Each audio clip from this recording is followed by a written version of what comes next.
The center of the image of the statue is this gesture, Abhaya Mudra. Don't be afraid. Don't be afraid of what? So he's pointing with his left hand to this foot, which is the left foot. The left side is the side where the heart is beating. It is a side of movement. Don't be afraid of change. Don't be afraid of things that are not stable, that will always keep changing, the heart beating constantly. The right side of your body, there is no heartbeat. So it is the Purusha. So this Prakriti, which is matter, which is nature, and Purusha, which is your mind. It is your mind that you have to still.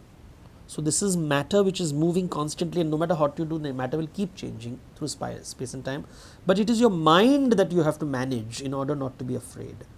And this mind is what he's standing on. And he's standing on this child, and he's called Apasmara, the demon of memory of forgetfulness. What happens with life is, it's like as the years pass, you forget the past, and then you repeat the same mistake. And you keep repeating the same mistake because you've forgotten the past. So you always feel the crisis in your life is the only crisis. And that is the Indian thought, that there's nothing special about your life, which is very disturbing to the West, because the notion of the Westerner is your life is special, while the Indian thought is your life is not special. You're one of billions of beings, and because you have a mind, your mind is telling you constantly that you are spectacular. But nature doesn't consider you spectacular, and the conflict between nature, which doesn't consider you spectacular, and your mind, which keeps telling you spectacular, makes you apprehensive, bhaya. You're forgetting the fundamentals of life. And that's what he's showing in a dance form. With his hands, therefore, you see on one side he's holding a damaru, but what is interesting, again, it's the visual.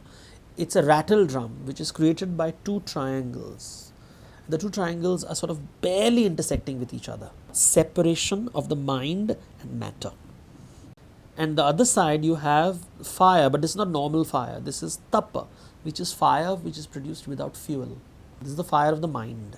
As this fire burns, it will burn your fears, it will burn all the things that frighten you and bind you to matter. And that's a wider idea, that you don't need the claps of the audience to feel good about yourself.